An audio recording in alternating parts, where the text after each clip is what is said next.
Each time I listen to that song, I still get pumped when I hear it. It just perks me up for some reason.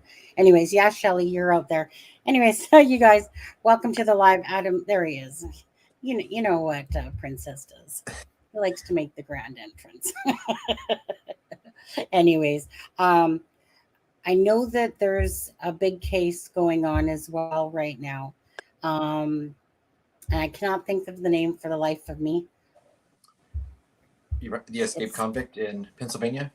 Yeah, the one in Pennsylvania there, that they're looking for an escapee, and that he was caught on a camera in somebody's yard, and that, as far as I know, and Grizzly True Crime, Adam said, and I've seen it yesterday as well, had about 11K people watching that on hers. And I know Ikmel had done a live on it as well. I'm not sure if he's doing it right now.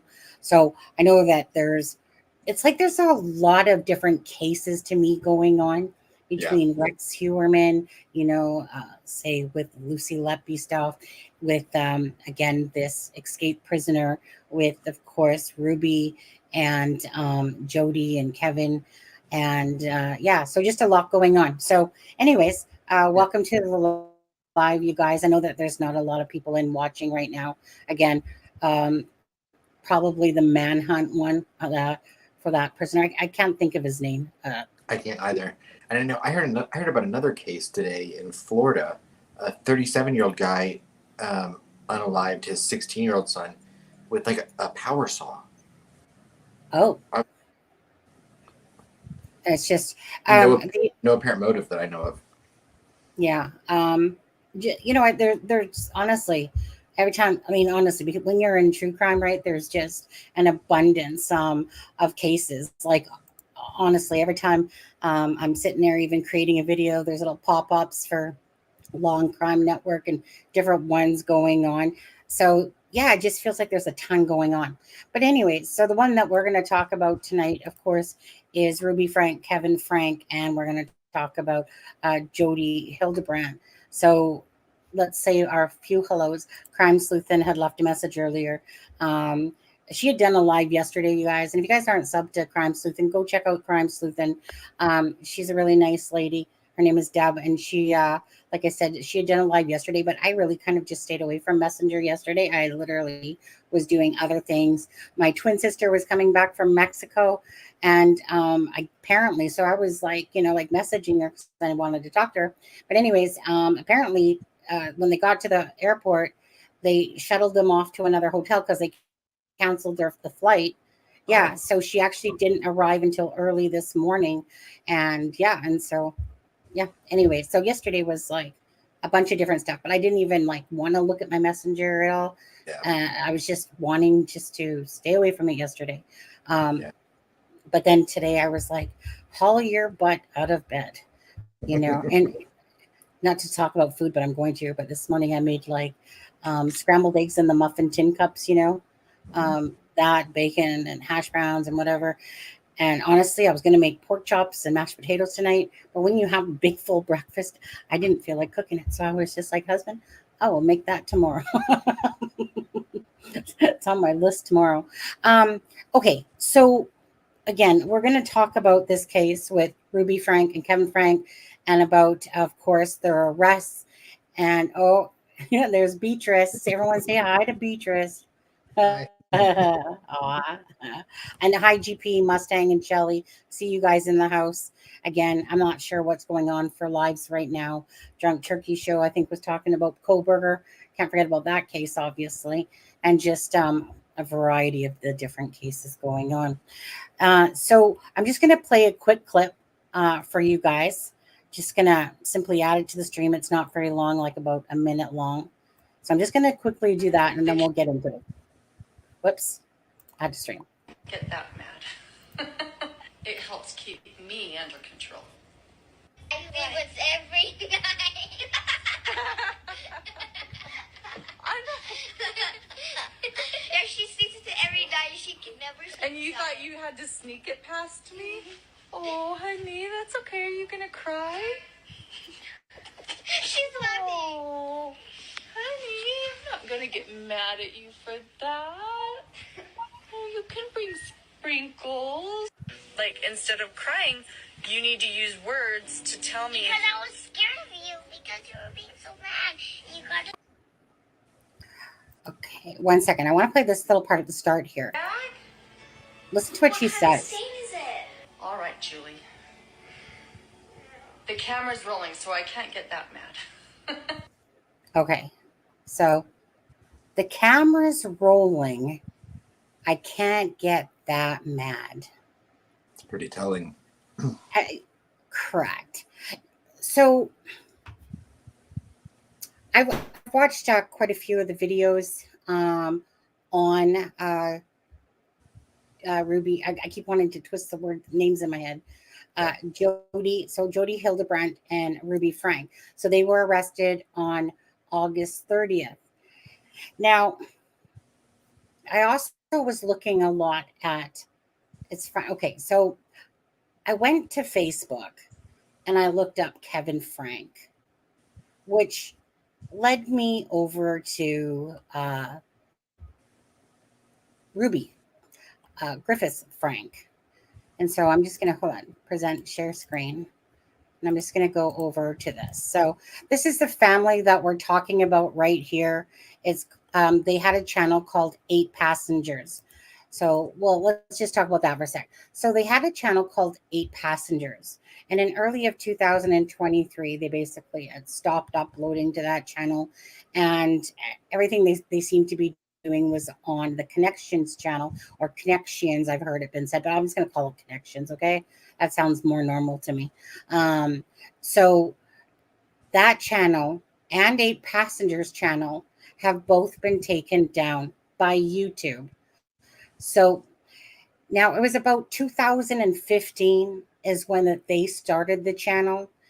Their whole family seems to be a bunch of bloggers, and have YouTube channels and blogging. And, it's probably it wouldn't shock me if it's like one of those things that I know that the parents, you can go back at least 6 years, if not longer. So it's almost like that, this one started it, and this one got into it, and this one, and this one, and this one, and it just seemed to become a family of, YouTube creators and bloggers. But like I said, YouTube has since taken down their channels because of the allegations. Now, back in 2020, there was a big uproar with the way that Ruby and Kevin were parenting the children, that a lot of people deemed it as excessive, and that it was so much so because when they heard that the one child, which would be the younger son here, I think it was the younger one here. It might have been the older one. I covered the one face is covered.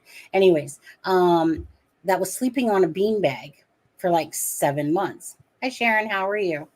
And so, yeah. And so the one child, so a lot of people were really upset with what was going on, with what she was putting out for content about the disciplinary actions of the children. And so it was, let's see here. Here's a nice picture right there. Okay, so you have I can't think of the names. I think this is one's Eve. I can't think of the names. I'd have to, there's too many of them here. Yeah. We know that this is Ruby. We know that this is Kevin. We know that this is Sherry. And this one's Russell. And then shoot, I'd have to look up the names again. Anyways, so this is the family right there. Now, hold on a second. So I went over to Facebook. Sorry. And I was like, oh, that makes sense. Oh, okay. So if there's one thing I think, Adam, and probably I'm sure you included, when we were talking about this, I'm sure you found it really odd that the children had escaped, the boy had escaped from the bedroom window of Jodi Hildebrandt's home. And that Kevin didn't seem to be charged, but Right. yet Ruby and Jodi were. Right. And so then that became that there was something odd. Now, again, so going to Kevin Frank's Facebook led me to Frank's Facebook. So I really hate it. Like I have this person on TikTok that left a message going, fake page, she didn't do that. Really? Okay. Well, look at January 1st, 2022. So in order to, like when I did it with my husband back even years more further back, when you want to say that you're in a relationship with somebody, the other person literally has to approve it in order, because of all the different rules going on with Facebook and the privacy and all that stuff. So I literally had to approve, my husband had to approve the fact that I said that we were in a relationship or that we were married.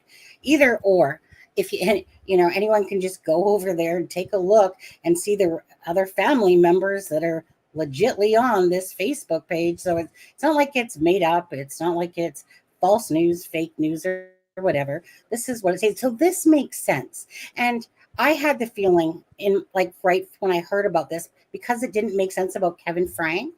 Right. I was like, okay, I bet you any money that Ruby and Jodi are in a relationship. And I went to go look at it that same day, but then I don't know, got sidetracked. And then I thought, let me go back again. And I typed in Kevin Frank's name, got to his Facebook, looked down, saw Ruby Frank's Facebook, and with different family members, etc. And I was just like, now this makes sense. Why the children, at least a couple that we know of, were at, of course, Jodi's place, because they're obviously in a relationship. Now, Kevin Frank's status still says married. So I don't know what weird stuff is going on or not going on. Right. Because yeah, and it made me wonder if, when Kevin wasn't charged on, is Kevin not living in the home? Well, exactly. And that's exactly why it wasn't making sense. So, at first it said that he was charged, but then, he wasn't charged, and it was just these two. So, it seems like perhaps without knowing the full extent of the truth here, knowing that some odd relationship is going on, because he was a big part of Connexions as well. And, it makes sense that, they stopped vlogging on the Ruby, on the 8-passenger channel, because now that they're all focused on this other channel, and whatever strange relationships are going on there or not, do fully know that this says on Ruby's thing that she's in a relationship with Jodi Hildebrandt. And that would make sense to why the children are there. And who knows? So I spent most of my day watching Ruby's parents' YouTube channel. I was watching, like, I went there to kind of seek out a little bit of, you know, videos, see some, Right. for their daughter, because obviously, the daughter, his last name is Griffith or whatever. The last name of the parents is Griffith as well. And I went there kind of searching, and instead I found myself, just watching a bunch of different videos, watching the parents, watching Ruby and her husband and the children and her sisters, and I literally spent about 3 hours just watching the videos. And personally, my take on the parents is that these are great grandparents of the children's, of Ruby and Kevin's children. I could, after watching their interactions with the children, and seeing the dynamic, I could absolutely see that these grandparents who 2 days before she was arrested, so stepping back for a second, so her parents, almost a couple years ago, maybe about a year and a half ago now, went to Serbia. Okay. So they're on a mission in Serbia, and they didn't want to sell their house and etc. So they had the children looking after it. And if one wanted to move in, they could, or whatever, to take care of, the property and everything like that. So they're in Serbia, and just 2 days before she's arrested, they're literally on an emergency mission to go to Slovenia. So I have no idea if they have flown back home or not, because Right. we don't know the dynamic of the family. But obviously, I could see just a lot of love and care coming from these grandparents. And contrary to me knowing more information, who knows? Like it was said by Sherry, Frank, and that, Oh no, the daughter. yeah, the daughter, and then the sisters of Ruby, that they have been trying to warn, warn CPS, like, about what they feel is some child abuse going on.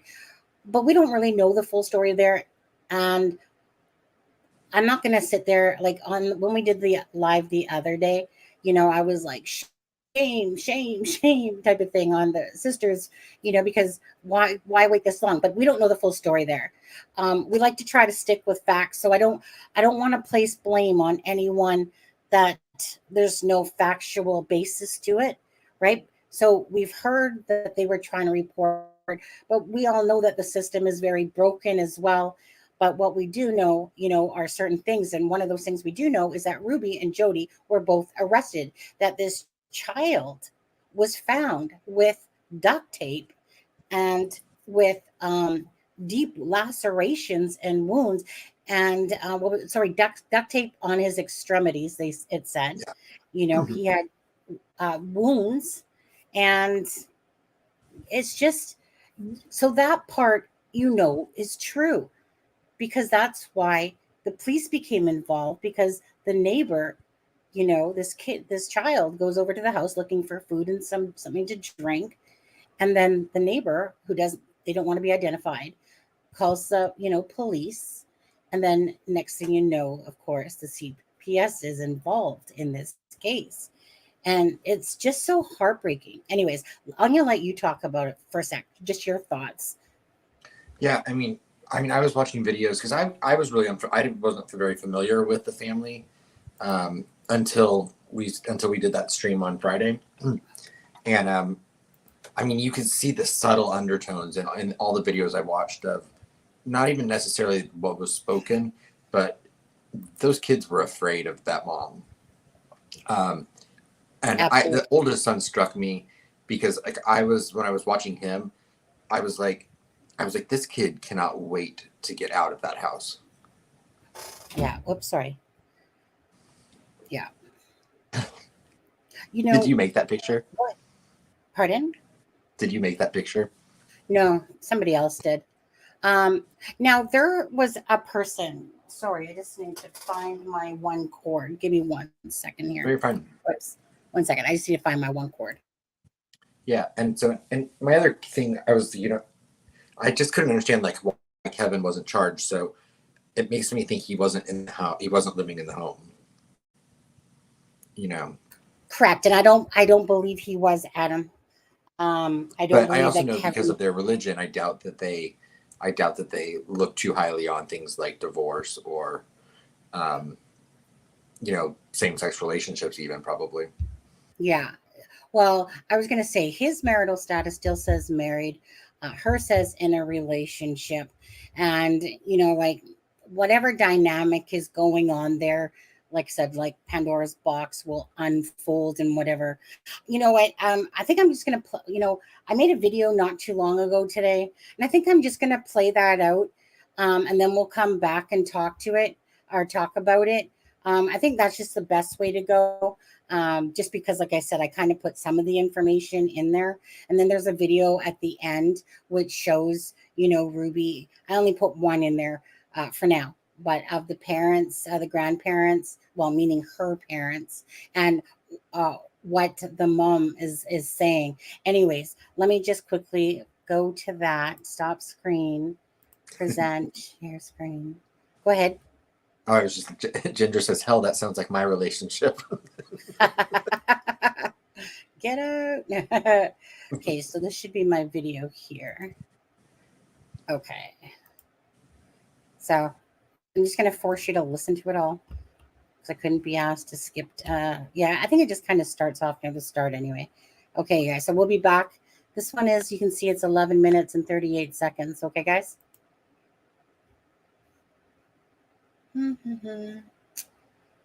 Oh, wait, where's my tab? Oh, there it is. Found it. Okay. So in this video, we're going to be talking about Ruby Frank and Jodi Hildebrandt and Kevin Frank, and we're going to be talking about the dynamics and about the grandparents as well. So let's get into it. Okay, so as you can see above, Ruby Frank is in a relationship with Jodi Hildebrandt. So what's happening? What's going on? Splitsville, obviously it happened, and obviously it must have been in 2021, because if the relation status is 2022 for January 1st, there must have been a relationship prior to this date then. Okay, so let's rewind time a bit and go back to about 2015. So in 2015, approximately, the 8-passenger had hit the YouTube platform. Now, throughout the years, it gained success, having over 2.5 million subscribers. And at the beginning of January of 2023, the channel had basically deactivated. Now, at this moment, because of the charges against Jodi Hildebrandt and Ruby Frank, the channels have both been taken down by YouTube. So that is the 8 Passengers channel and also the Connexions channel that was hosted by Jodi Hildebrandt. And of course, Jodi and Kevin was involved with it as well. So again, there's this Pandora's box thing going on here where you open up door number 1, 2, then 3 and 4 start opening up, and 5 and 6, until at some point the whole story will unravel. So May 31st of 2020, a change.org petition goes up saying CPS investigation into 8 passengers. And it had 17,872 signatures. Now, why this petition matters, it says. Hi, if you don't know who 8 Passengers are, they are a family of 8 YouTube family. They have produced video content since around 2014, 2015 regularly, and in recent years have been subject to controversy in the past for things that they have done, such as taking their youngest Eve to the supermarket naked at the age of 3 with just a diaper on. Another was when she told us that Russell did not have autism because it was something along the lines of he was not intellectually challenged. Thirdly, she sent her son to a behavioral camp which focused on kids who had done drugs, carried knives, for reasons that he was kicked out of school. And finally, the subject we are talking about today was that she banned all electronics from her kids all summer, including TV. The children appeared very sad in a recent video saying that they have no friends, and Ruby's response to this was that it is a very vulnerable thing for you to say. Do you want me to keep this in the video? Surely, if she felt sad about this, as she sounds in the video, she would act on it to what they have said. This is due to them having no access to talk to the friends whatsoever due to Ruby not allowing them to do so. To add to this, Chad, their second eldest, told us in a recent video that has recently been taken down, but I am in the process of finding the video, that he had been left on the floor for 7 months on a beanbag solely because he teased his brother. If you can agree with me on this, the removal of a bed and being left on a beanbag is going to not only give him lack of sufficient sleep, but also create spinal problems. Ruby and Kevin say a bedroom is a privilege and that they have consulted their therapists and psychologists. I think a lot of us would love to know who these people are, since if you read on the removing privileges, it states removing basic necessities is child abuse. It also goes on to say that this family are profiting off of their children and focusing on themselves first, as they say that they're the adults.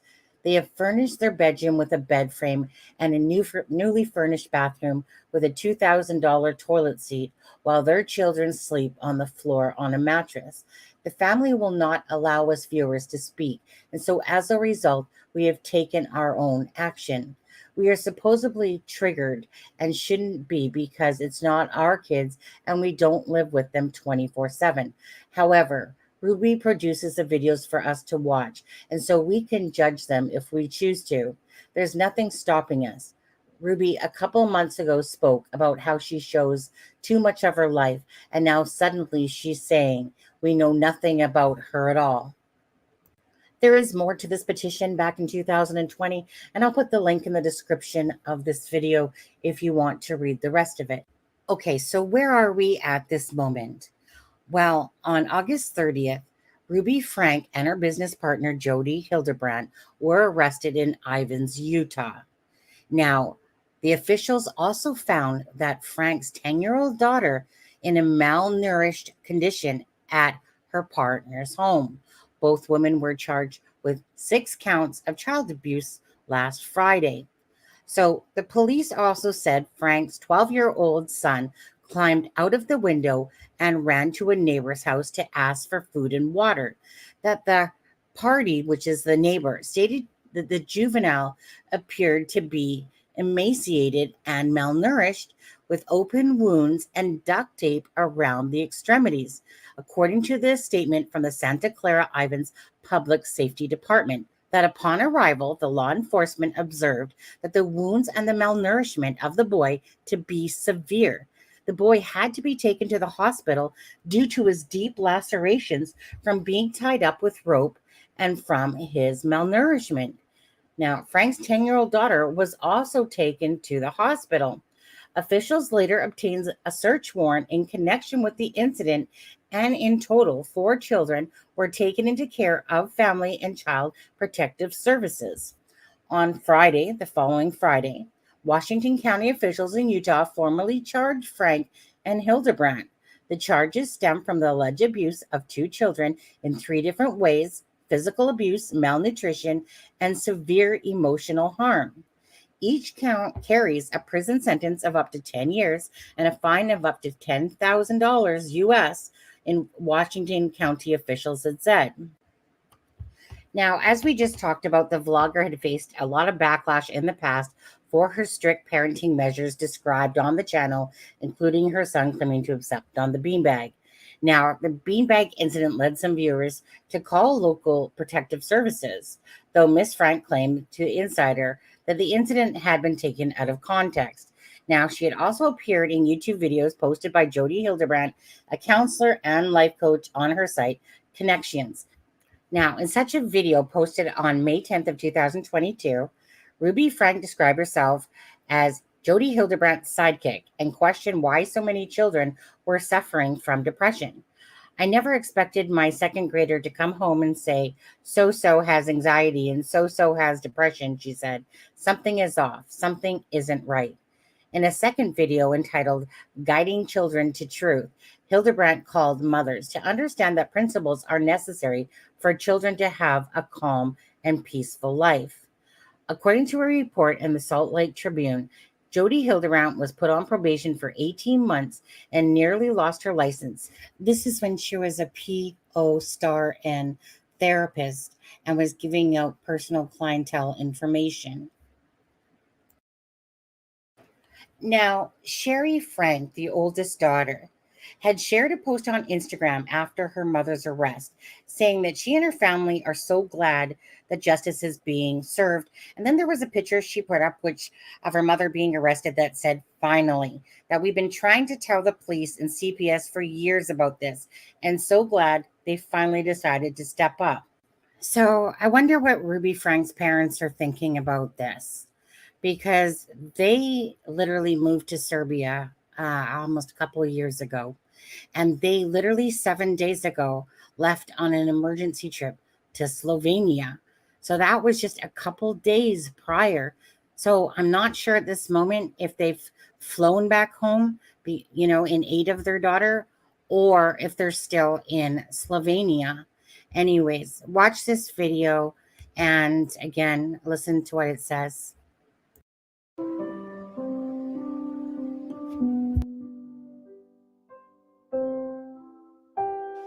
I want my family to remember that there are loved ones in heaven who are watching over them always.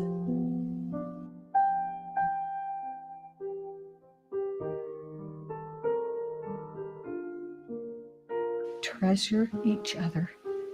Treasure every moment.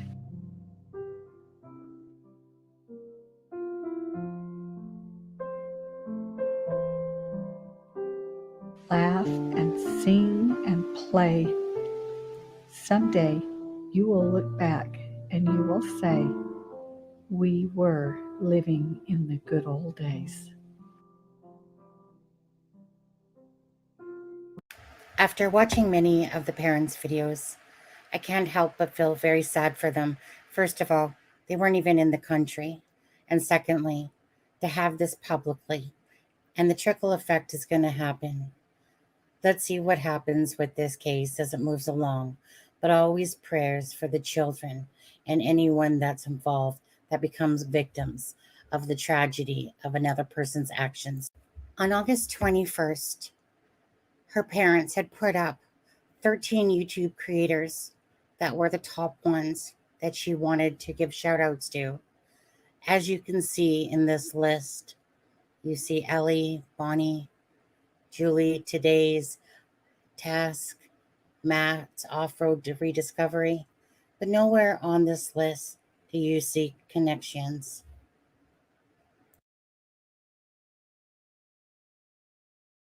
Sorry, coming back now.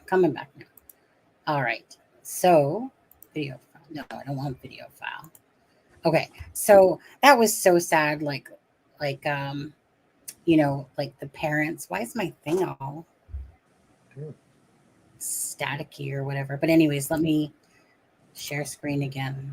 And okay, so I wanted to pull this up. So just quickly, so Sherry Frank is 20.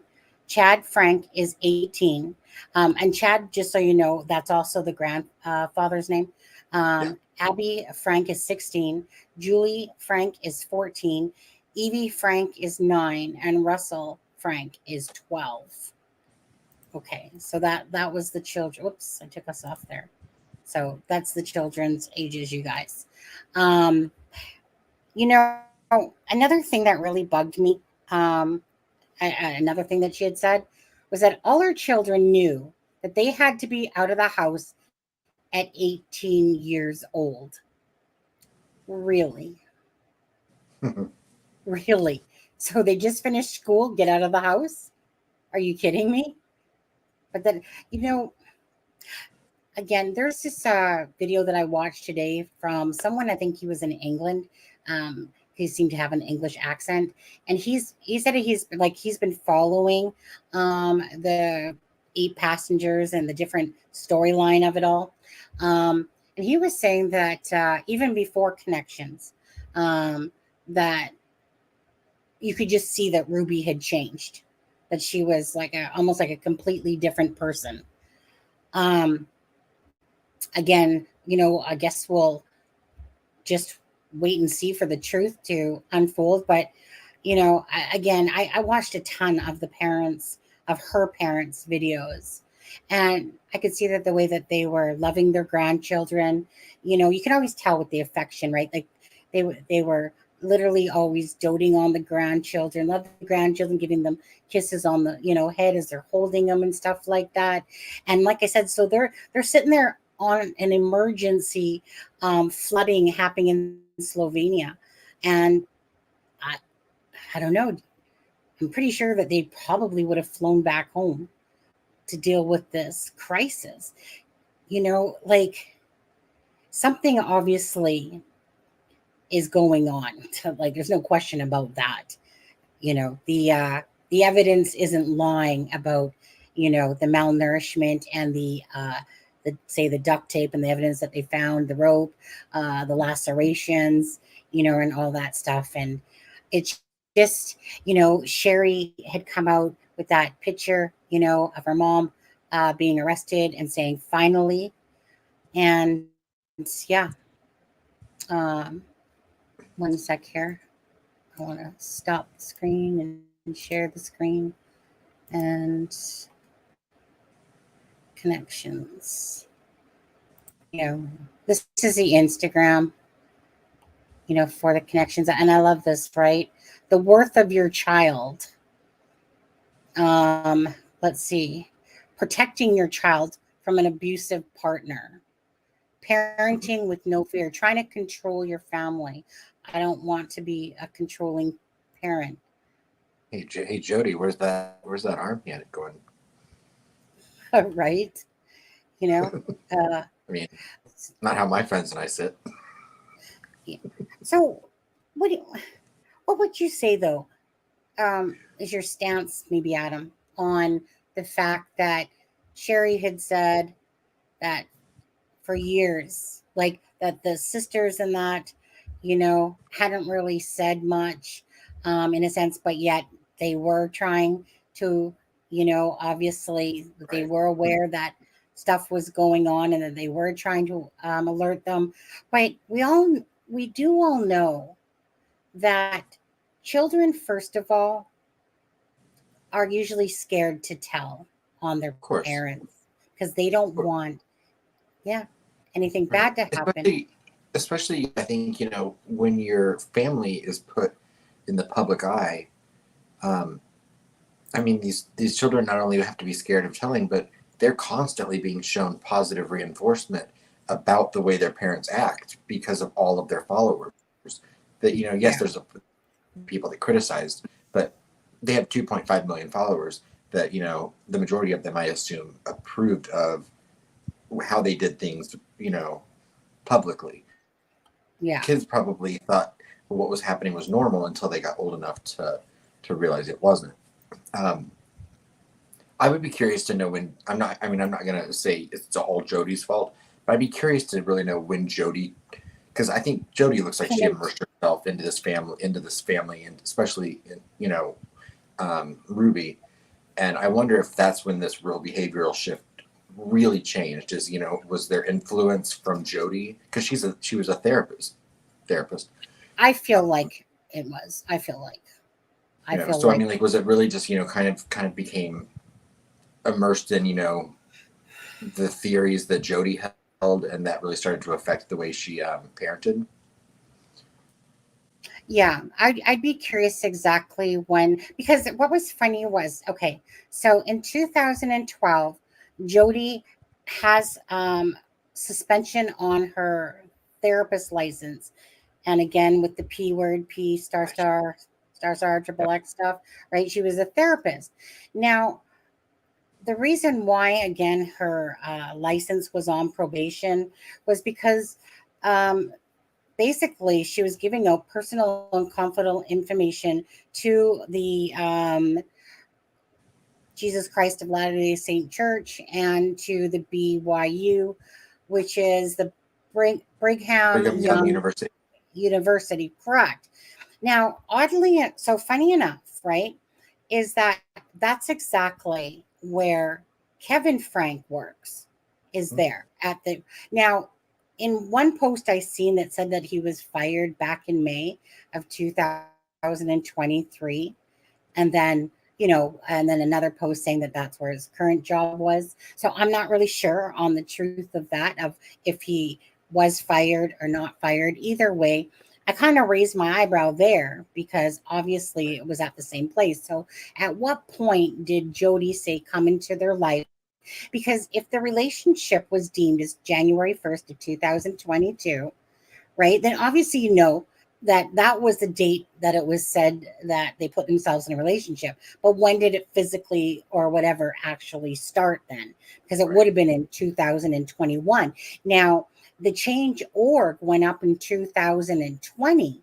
So it had to be before then, at least, that Judy, Ruby Frank was being questioned by her parenting skills. Now, Good night, Shelley.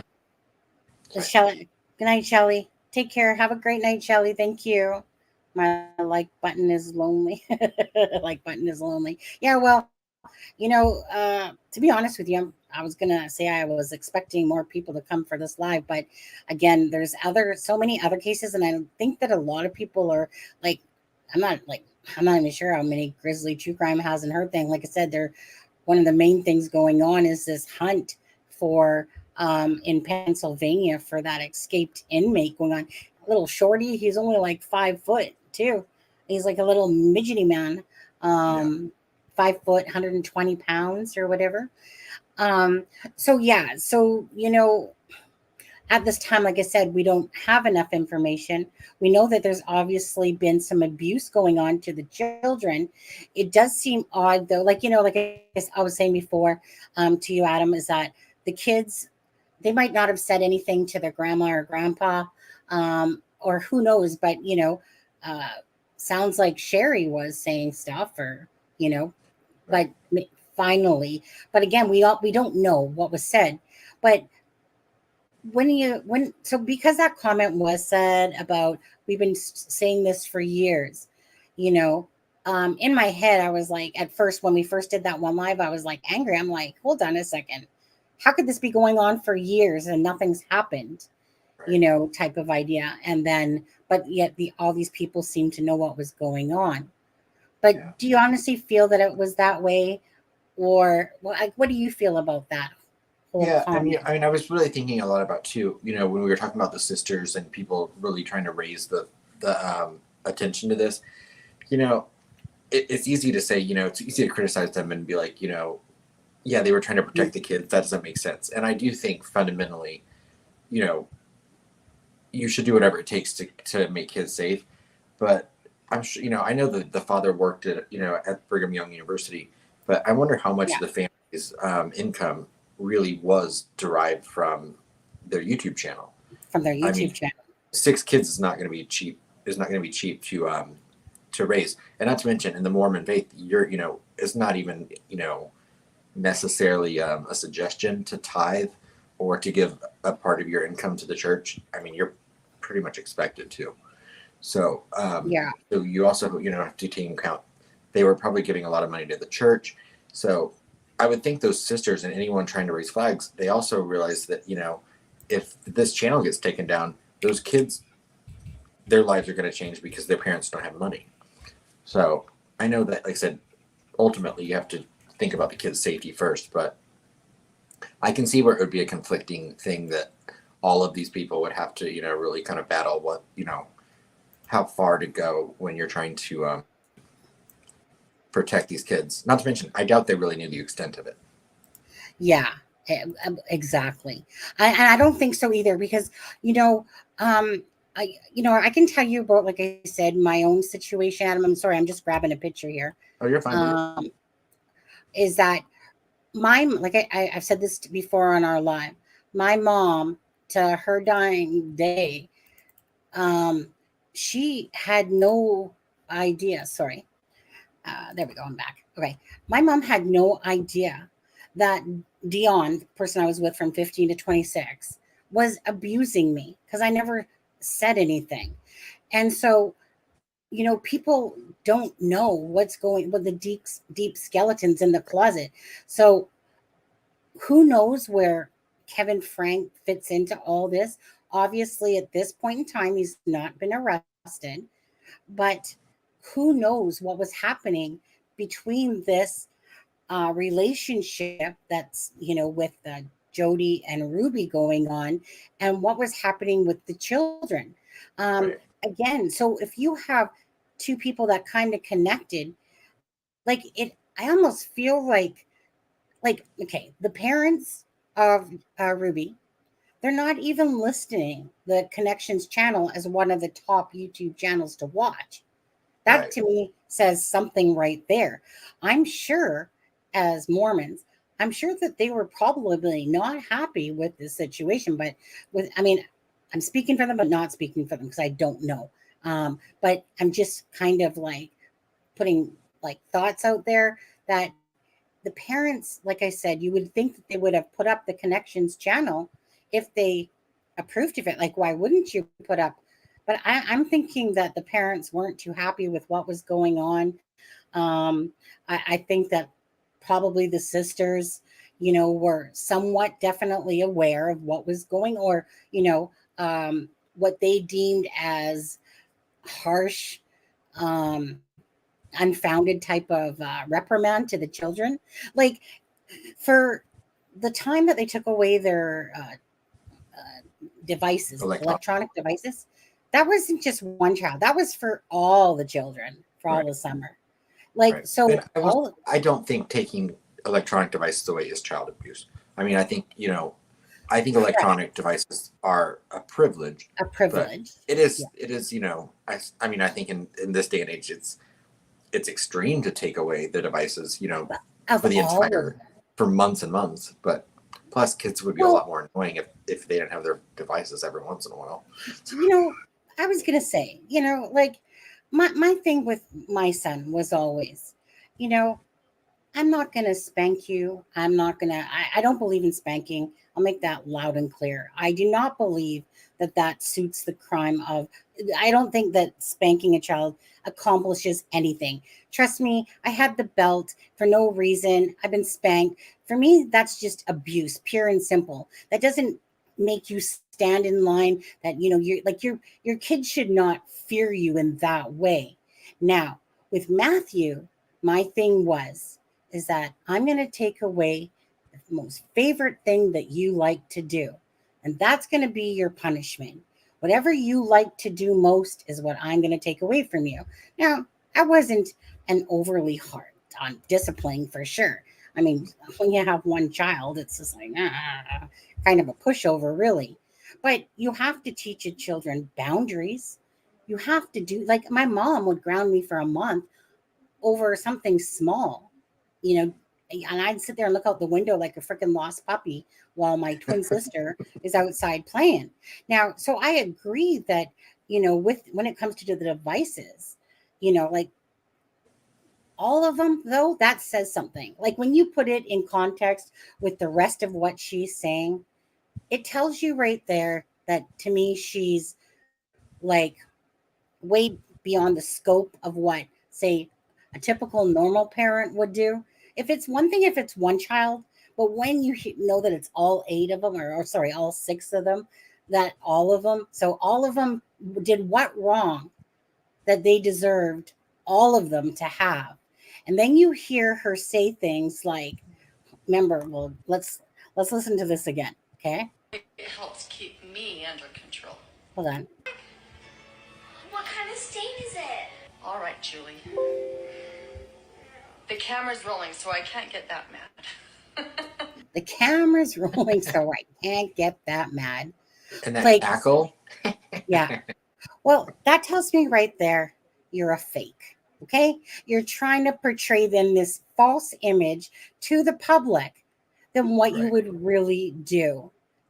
Right. So, like, that sentence in itself says an abundance that because the camera's on, it's actually controlling me better.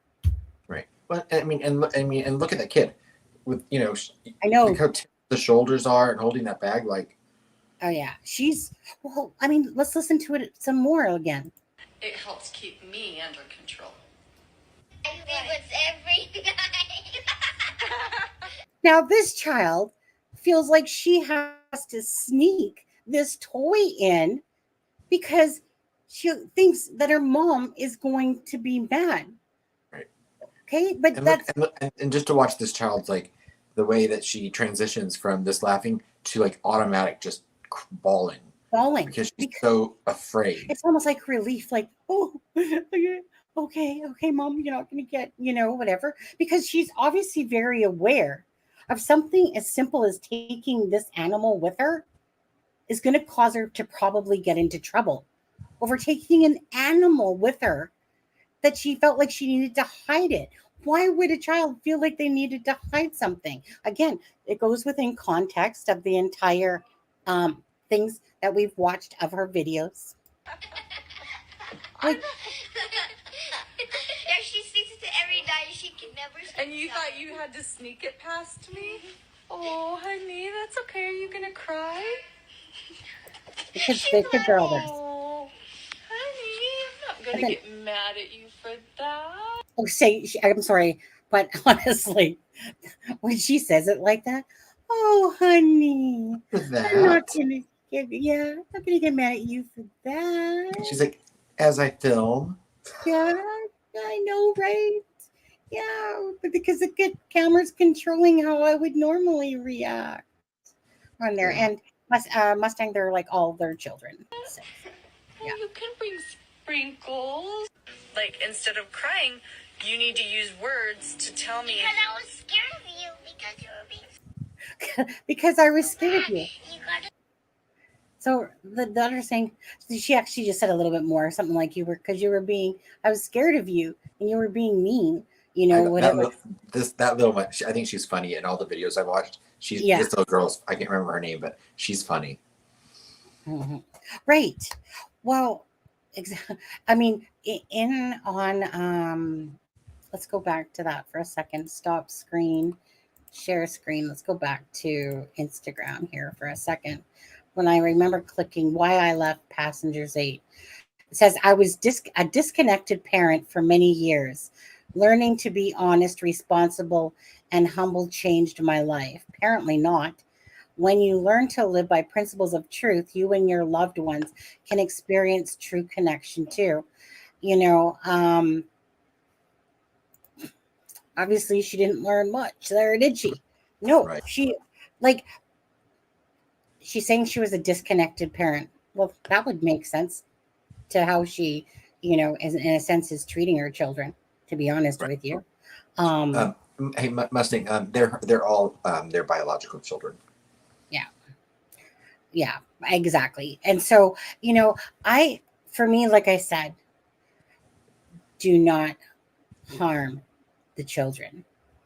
Do not, for me, the children are freaking presents. They're gifts.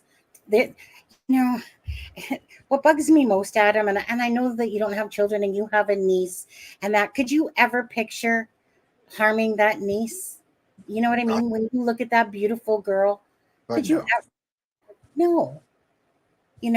It is our job. I can see myself harming someone if they harm her. Right. Exactly. And so, like I said, so as like I can't say this enough, and I want to actually show this because okay, so I was watching a lot of the recipes, and I don't really like to cook, but honestly, I got ground beef out right now to make the sloppy joes that they made on one of the videos I was watching. I was sitting there watching video after video. Like I'm sitting there literally like I actually might order this book myself at some point because I'm not like I think as I'm going to get older, I'm going to enjoy cooking more, but I was really enjoying their videos. Now, I had left a comment on this video. So most of their comments have been turned off for their videos. And it was really strange because their last video that said that they were going to Slovenia was This is actually the parent. The parents of Ruby. Sorry. Yeah, okay, because I was confused for a minute. I was like, wait, I thought their channel got taken down. Yeah, this is the parents. And like I said, and I don't like, this is where the internet, I don't want to see like people that are undeserving be attacked, okay? Because I'm not here to attack their parents, because I've watched their videos, and honestly, nothing but love oozing out of those parents. And that just like the sisters and the brothers, again, we don't know someone's life until you're actually living in it yourself, or it becomes in the news, and then stuff starts popping out, right?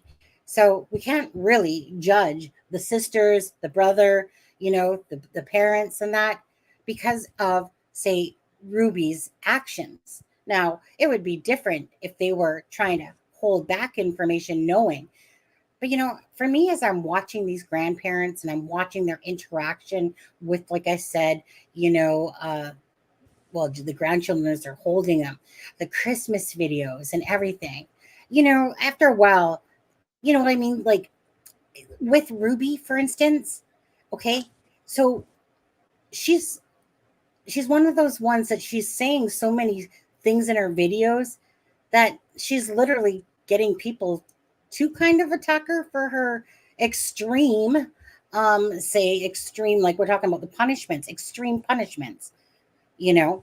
Now, granted, if there's no abuse involved and stuff like that, in which case has happened, if there was no abuse involved and somebody wanted to go to those extremes for the children, we don't really have a right to sit there and say, well, you Right. can't, like, it's not your right to take away their cell phone devices but sleeping on a bean bag, instead of their bed. And if that's a punishment, to me, that's abuse. To me, that's Right. abuse. I mean, there are a lot of kids that don't have beds. So, I mean, Yeah, but okay, they're not poor. 7 months, I mean, that's extreme.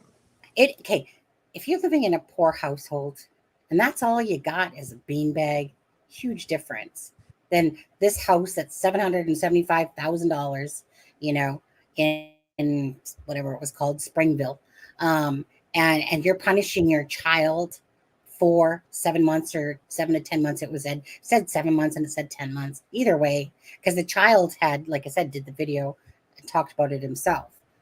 To me, that's abuse on a child. Taking away things, what do you feel, Adam, about the one where the school called up about the lunch and the moms basically said, well, too bad, she knows the rule. She's 6 years old. She knows that she has to make her lunch. And what? I don't know. I can look at it in two ways. If it was 6 years old is young for to punish a child that way, I think. Now, Same. if it was a matter where it was the 5th time that month, the kid had forgotten to and you had to run the lunch to the school. Yes, I can see at that point being like, okay, you know what? Yeah. You've done this 5 times this month. Now You can make it till 2:30 or 3 o'clock this afternoon. Yeah. To learn your lesson. I agree. Would I ever do that myself? No, but I agree. As we're sitting there eating our McDonald's or something, being like, oh, you're hungry at school. Yeah. I mean, for me, it's a little bit different because for all what we call the younger snowflakes, which is the term that gets used a lot, because it gets used a lot because, it's kind of like the word hashtag. Well, snowflake is a word that definitely came out because when you come back to my frame or my mom's and stuff like that, every decade that goes by, life as we see it, because we have hindsight to look back on, just like when these 20-year-olds, and 30-year-olds, when they get more years behind them, it's going to be the same thing. They're going to be saying the same thing because life just keeps getting easier and easier and easier and easier. And it's about accountability, Right. and so it's like I said, for me, some of these punishments that probably the younger generation might deem as harsh, some of them definitely wouldn't come off as too harsh to me because, like I said, in the time that I grew up, like I said, getting grounded for a month, getting the belt, getting Yeah, whatever was like my dad would get it normal. with the belt and with a switch, a branch or Yeah. from the bush. I think that's harsh, Right. Nowadays, you would never get away with that. Well, Um, no. for sure. Which I'm glad because, like, like for me, when I was like, I was 5. Like, I was like literally 4 and 5 years old when my mom was with my real dad. And my brother was a little thief. And my twin sister, was the one that was usually with him when he was doing something. But my mom didn't know who did it because Tanya would lie, Kenny would lie. And so my mom would stand us all up in a row with the wooden spoon Oh, and the wooden this spoon. with the wooden spoon. And she'd say, "Did you do it?" And I'd say, "No." "Spank, did you do it?" To Tanya, "Nope." "Kenny, nope." Then it was like a freaking revolving train. And this one time, my mom was doing it for so long, all our asses were literally black and blue. Oh, that's see, Black and blue. yeah, 5 years oh, old, you know? And so I never wanted to put my hands on my child because that never served a purpose. no, And for no, anyone, because you're not teaching a child a lesson. You're taking your anger and frustration out on the child. It has you know, nothing to even do with the kid at that point. It's to do with you releasing your frustration and anger. yeah. And then my mom, who she knew that dad would give us the belt, and dad would come in with his belt, snap it, and say, "So your mom said that one of you guys did this. Did you do it?" "No." "Turn over. Here's your lashes."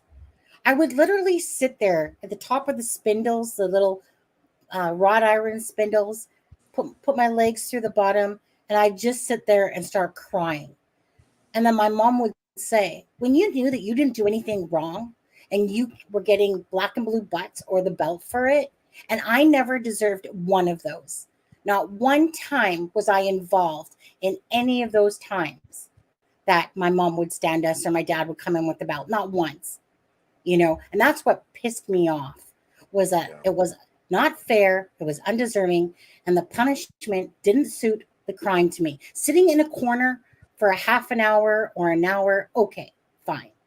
Right. But to sit there and be physically abused, Right. what is that going to teach me? That when I grow up, that possibly I want to abuse my children that way?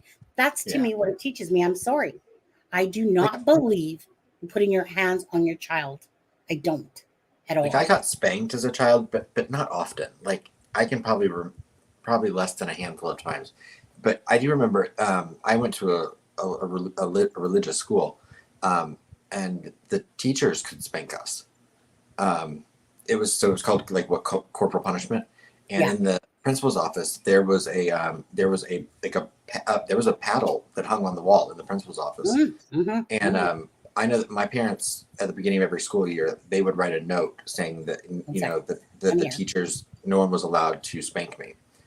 Right. And it wasn't because they want. It wasn't because they it wasn't because they didn't believe in spanking. It was just they just were like, no, if someone's going to spank my kid, it's going to be us. Right. Exactly. But I remember seeing kids get. I remember seeing a kid, by a teacher. Our desks and our chairs were connected, like with the one arm on the side, and the teacher grabbed this kid by the arm and pulled that desk and him all the way across the room, flipped it over, and he slammed into the wall. Like that's Wow. child abuse. Yeah. I'm like, now that would have been on the news because the kids would have been filming it. Yeah. And that was a teacher. Well, a teacher of mine, he took me in. I was upset because this teacher would always ask me to go to the store for him to get him his freaking twink or ding dong and something else. There was always 2 things. And he would ask me to go. So I would have to go like 10 minutes during my own freaking lunch to go to the little bunny store. And I'm like 7, 8 years old. Anyways, I don't know what I did. All I remember is he took me into this like locker type room, like across from the class. And he started freaking physically poking his finger in my chest. And I was like, finally I was just like, that hurts. Stop doing that.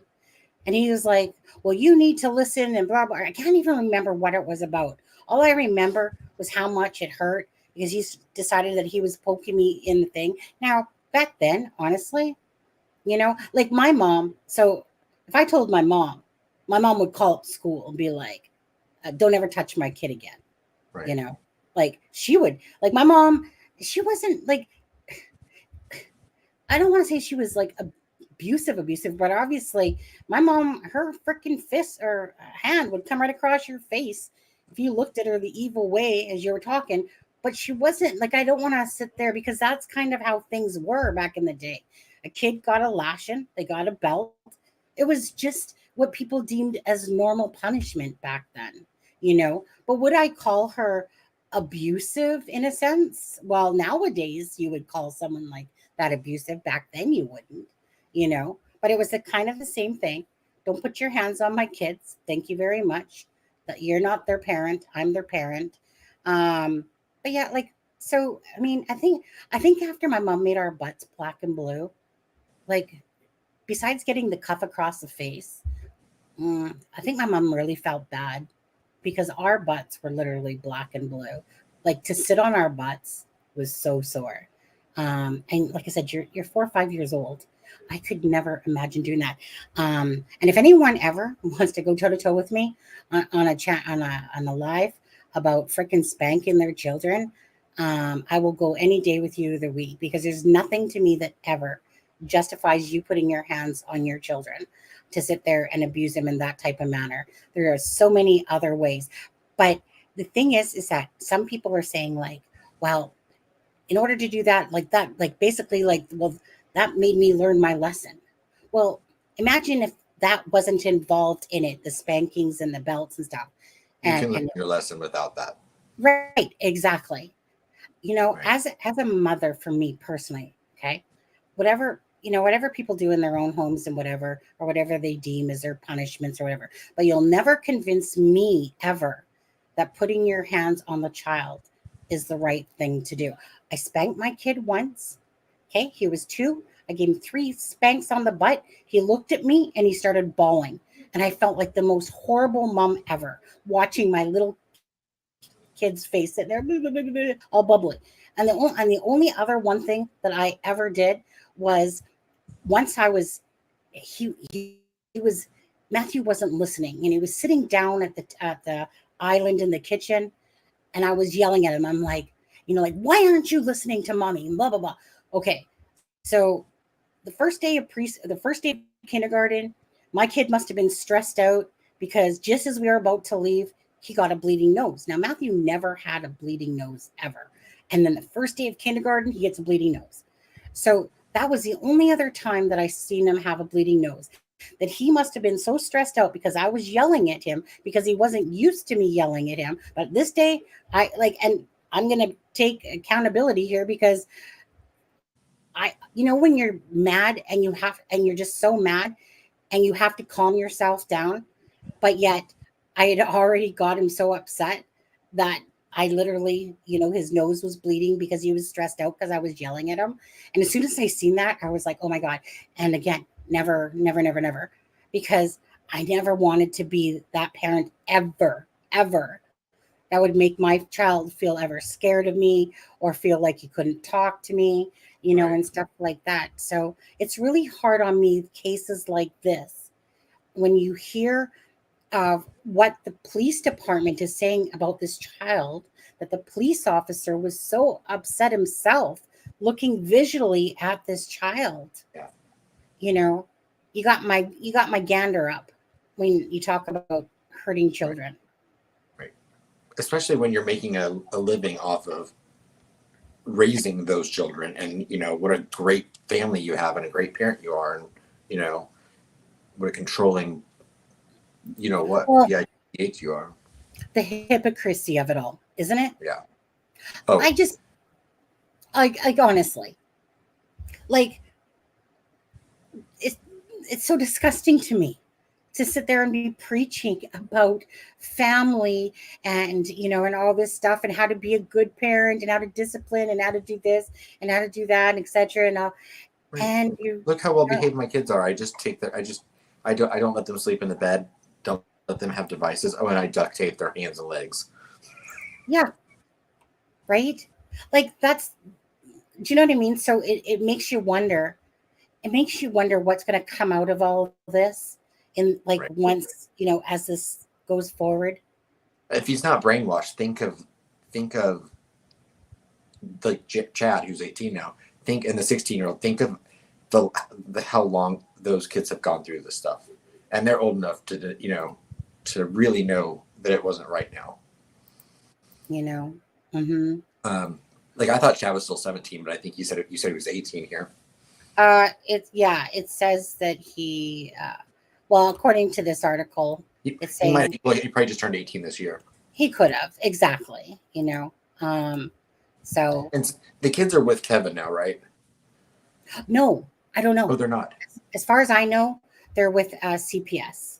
So They are still with CPS. yeah, because we haven't had an update yet, they could be with Kevin, but as far as we know, they were still in the custody of CPS. That means they're probably not together. Right, you know, the 4 children, you know. So, well, who knows? Like maybe CPS gave them over to the grandparents, Or an aunt or an uncle. you know. Yeah.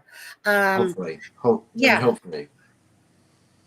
You know, and honestly, you know, like this is what happens in so many cases is that people are going to attack the rest of the family members unjustifiably so.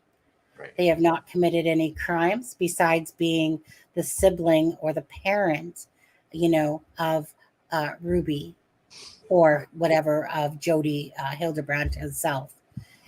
And I hope that wherever the kids are, I hope that they're together, because that's going to be even more traumatic than everything else they've gone through in the last week is if they're separated from each other. Meaning, you know. Yeah. Just trying to look at my stuff there. You know, I mean, Sherry Frank saying finally, you know, that's a huge statement as it is, that she obviously felt that what her mom was doing wasn't right. But I'm not sure when well, obviously, if she was 18, she had to be out of the house. Right? So it wouldn't shock me if she didn't truly know what was going on, like inside this. What this reminds me of is almost like 2 people having a fortress, and like I said, kind of like, I mean, I think that regardless, any home that looks like what we saw there, did I show it? Did I bring it in here? Let me just bring in that picture quickly, because anything that looks like this place. Whoops, hey, wrong one. I went to go grab the wrong. Shush. I went to go grab this picture here. What do I have? That one already? Okay, it's telling me I have it already. Where are you? Oh, here it is. Okay. Anything that looks like that, like, would you classify this as kind of like this? I don't know. I don't live in the United States. You don't usually see stuff like that here. Like, if you look at the homes behind it, is this like some sort of? They look like they were all built to kind of blend into the terrain. Yeah, they do, but they also seem like you know, it reminds me a little bit of Scientology, a bit like kind of like this compound. That's the word I was looking for. But it wasn't but it was a different time. Yeah. It was a different time, you know. Hopefully people know better than that now. Yeah. She said, you know, again, children for me, that will be the sorest topic ever. Whenever somebody tries to harm a child, do anything to a child. I don't care if it's you bringing them to your mishmash of a messed up relationship, you know, right. You're doing damage. You're doing damage. I didn't misbehave a lot when I was a kid. So, I mean, I waited until I was older. So, you know, I really don't feel like I got punished a ton when I was a kid. I mean, plus there were 4 of us, so it was easier to blend in, but. Yeah, there's four of us too. Um, I didn't. I wasn't really this rebel. When I was about 16, no, yeah, 15, just turning 16. That's when I met Dion, and then I was doing things. Nothing. Well, that's when I was turning into a little bit more of a rebel because I left home when I was 16 years old when my Right. mom moved us back, right? So, Yeah, but I left at 17. well, I was going to say, there's different things back then because, back then, like in all fairness, like females were having, sex like at age 12 and 13. And that was very normal, to be honest with you. Um, Me, I was proud that I waited till I was like 16. Ooh, I was like, woohoo, because that was actually normal. So, Right. because I grew up in that time, I can speak about that because at the place I was living in, that was very normal. That at 12 and 13, you had your boyfriends, very promiscuous at that age and stuff like that. And you were bopping between different boyfriends and blah, blah, blah. So I was actually pretty proud that I, out of the family, had waited the longest at 16. Right. Nowadays, it's more like, yeah, I can wait till I'm in my 20s, 20 something, whatever or whatever. But yeah, I anyways. get worse and worse behaved the older I get. I'm just kidding. uh let's see here. Ginger says absolutely I have nothing really to do with my family. They are all fake and they seem to act like it never happened, you You know. see that a lot, sadly. Well, you know what, Ginger? This is where there's like a flip of a coin here. Because, like, if you, for instance, if you were to ask my son right now if I was a good mom and stuff like that, because of how my ex husband has totally manipulated his thinking, my son would say that I was a good mom when he was younger and a shitty mom when he was older. So I always find this quite strange because if I brought my son on this live right now, which he wouldn't come anyway, you know, knowing that my son has literally spewed every evil, angry word at me and treated me like I was a bunch of freaking horse shit, it's so funny because I know that none of that is true. And yet, people, if they were to listen probably to my son, they'd be like, oh, you poor thing, you poor, poor boy. What an evil mother you have. And then you listen to Paula, my older sister. If she was to talk about growing up, she would act like she was this big abused victim. And yet she wasn't. She was a troublemaker. She was the biggest troublemaker. And she caused my mom a lot of headaches and grief. Right. And yet she acts like she was this poor abused victim when really she wasn't, And so it's always kind of like that hard thing because again, I know that if my son had come on like would come on alive and talk, you know, I'd feel like I was like he would make it seem like I was probably this really mean mother that dumped him for people on the internet and didn't give him any attention and stuff like that and blah blah blah. And everyone would be doing they would come down on me as if I was the bad parent. Yet none of it would have been true. It's just because since the divorce, right? My son knows the truth, at least I feel he should. But then after 10 years, it's almost like in your brain he still thinks that these are his own thoughts. Nobody. Those were your dad's thoughts of him telling you how much I didn't care about you or that I did this to you and did that to you. So for me, between everything, I just try to, like the parents of Ruby, is just look where the truth really lies. Right. You know, was this a family type dynamic going on? I don't see that. I see that you can have five people, four children, grow up in the same environment. You got this evil one that pops out, slides down their freaking chute, and could be just one of the most evil, even though they were loved and cared about and whatever. So I don't really know exactly how to explain that because in a household, like I said, you can grow up with the exact same thing, but your personalities to me or when you're born, and then they just depending on who you are in here as a child. Because I can remember my twin sister and myself when I was 1 year old, and me and my twin sister, are virtually, in a sense, the same way that we are today. So that tells me that the personalities that we have, like I said, you could have your passive child come out of the chute. You can have your mean, nasty child come out of the chute. You could have your outgoing child come out of the chute. And yet you lived in the same environment, but yet separately you experienced things or took them in a different way. I took things very sensitive. I would cry at the drop of a dime when I was younger. Like all you had to do was say something, one thing mean, and I would be crying like a little baby. So I just try to look for the truth that lies within the story, um, knowing that you could have the most loving parents in the world and yet get a little shithead for a kid come out of there, you know. Did you just crack one open? What? When Donnie told my brother how sorry I was that he got worse. Joan just says, I remember when my dad was crying after when dying, he told my brother how he was sorry. Was that he got the worst. Yeah. My mom made no qualms about it, but she preferred girls over boys. Imagine telling my brother that I'm sorry. Yeah, like, what, she totally made him feel as if he didn't matter because she preferred girls.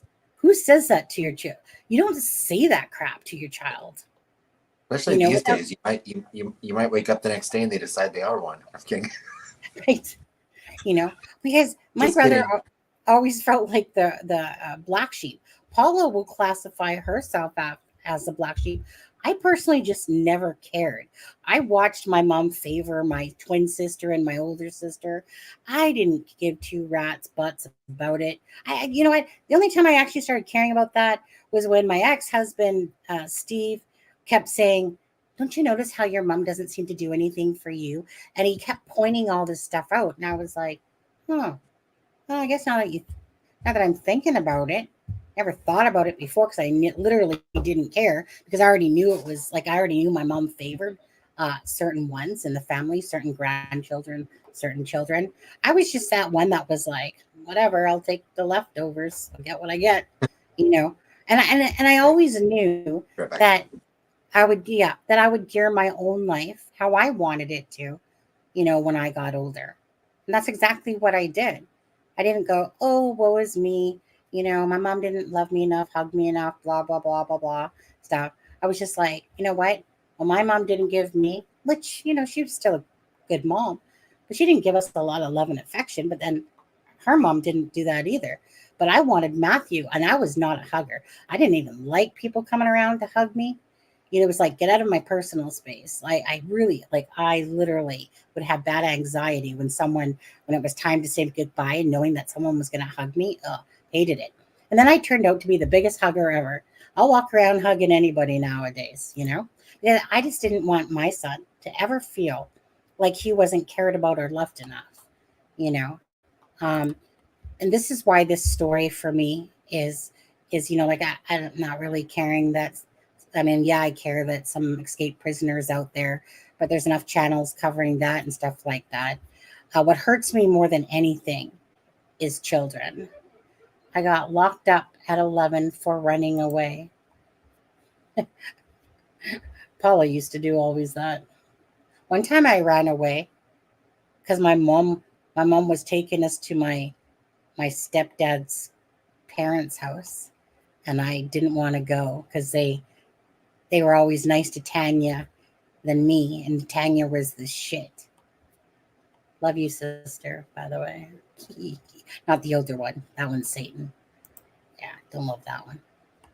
Well, maybe in my pinky of my toe, there might be a little left over of that. In Oklahoma. Same here. Get tired of lies and excuses. Yeah, extremely. Yeah. Well, let's just see. We're going to get going here in a few minutes. So, does Happy anyone? Labor Day, everyone, by the way. Oh, right. You know what? Yeah, because I literally wasn't going to do a live. I was like, oh, it's Labor Day.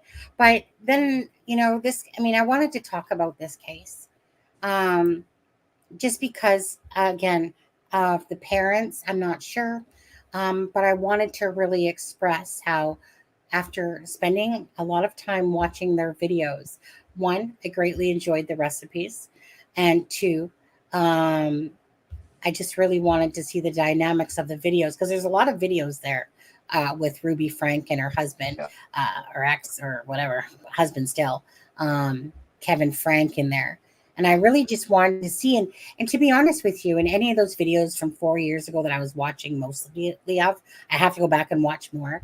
But out of the 4 year videos, you know, like no one would ever have seen. Like she was never like when her children, like in public or maybe in front of the camera, she could have been putting on a pretense there. But there was nothing that I would have come across in any of the videos so far that would have shown this mother, because she seemed like, at least according to the camera, like she looked like she was being a mother, that when her kids were wrestling on the ground or eating food and stuff like that, everything just seemed normal, to be honest with you. Right. There was nothing in there that showed a hint even of, this more controlling person. So I'm not sure, because again, I think of that YouTuber guy that was talking about it, and he had said that she had, it's like she just totally changed in the last few years, you know, like before Connections, but don't know.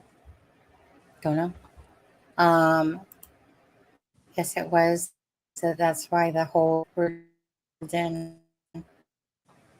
The John Deere paddle with the holes in it. Oh, I'm not sure. I've seen one of those.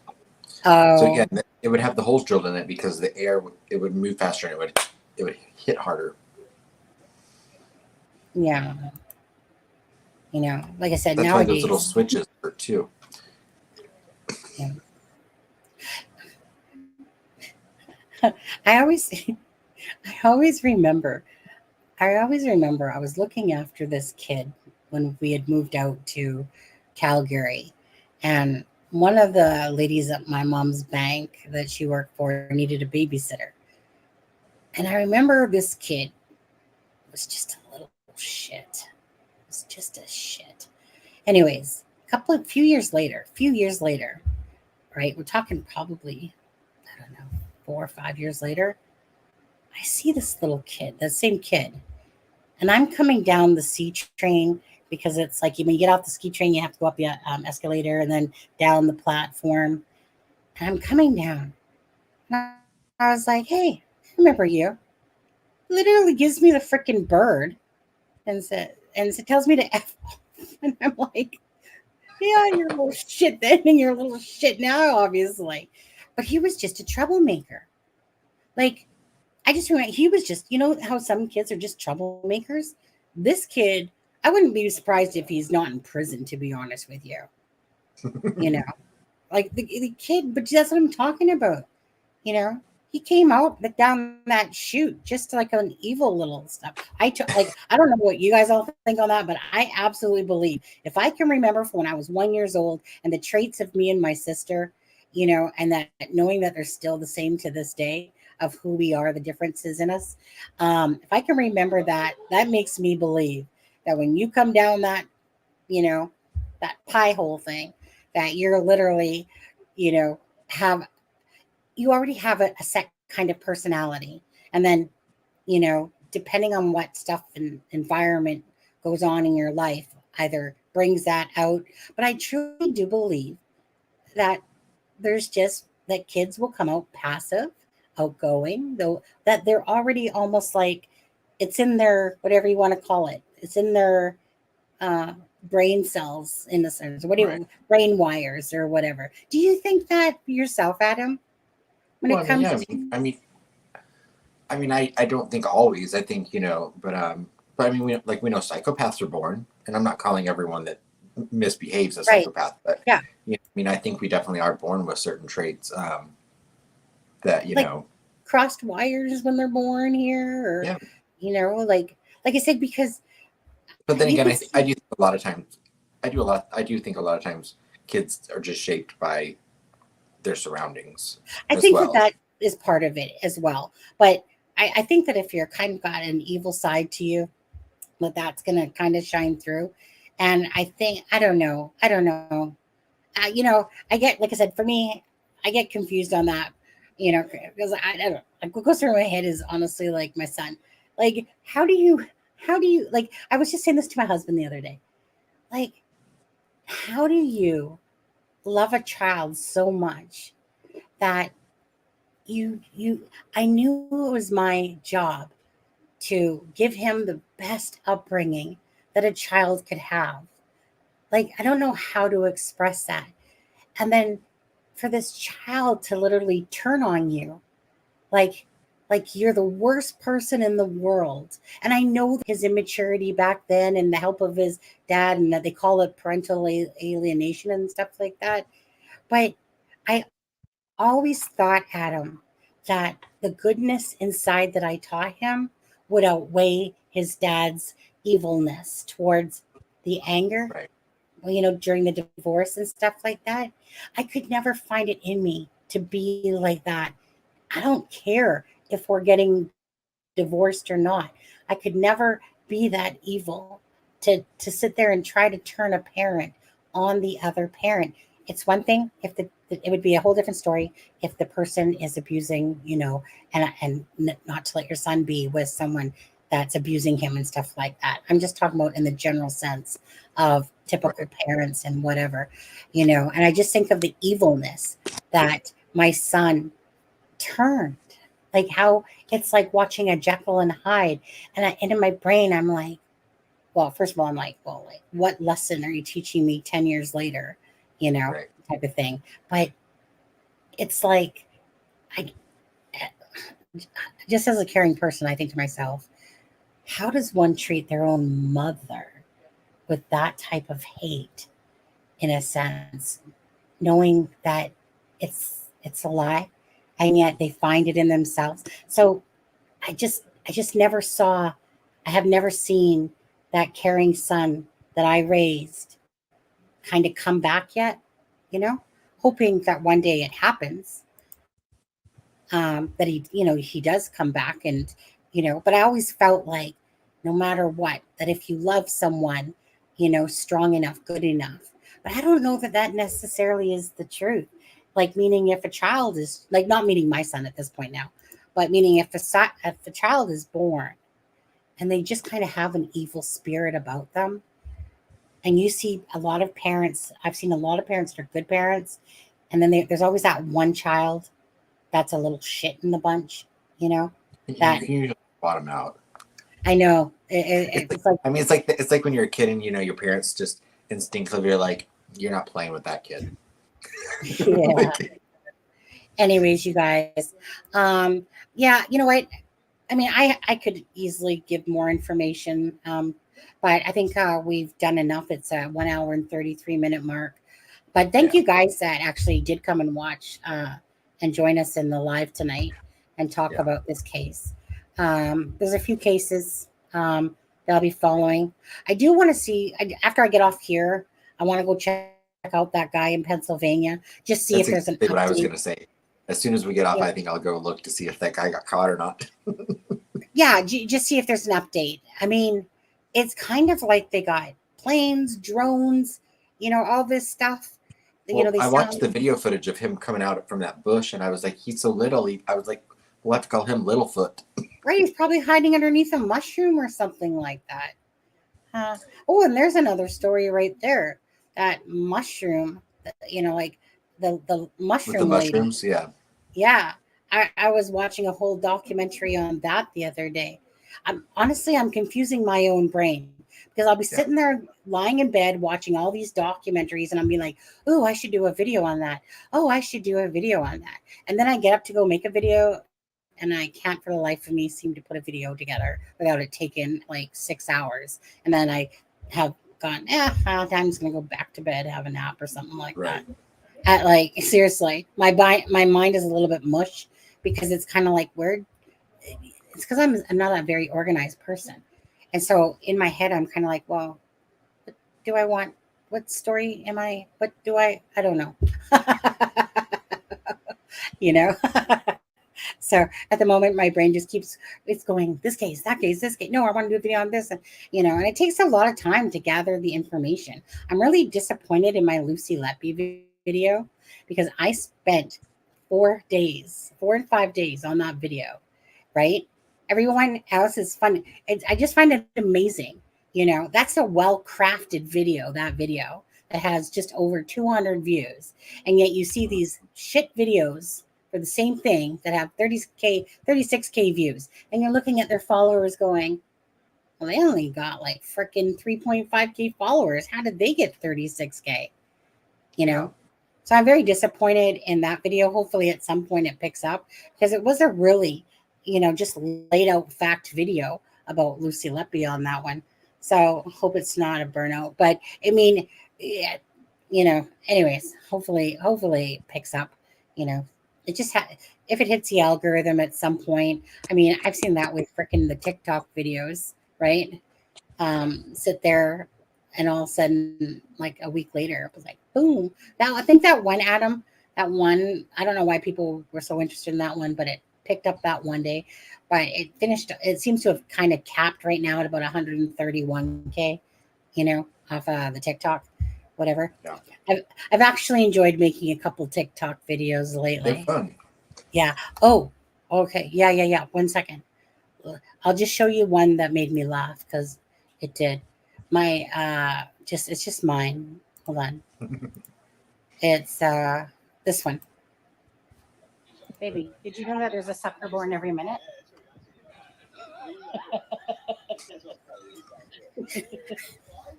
That was it.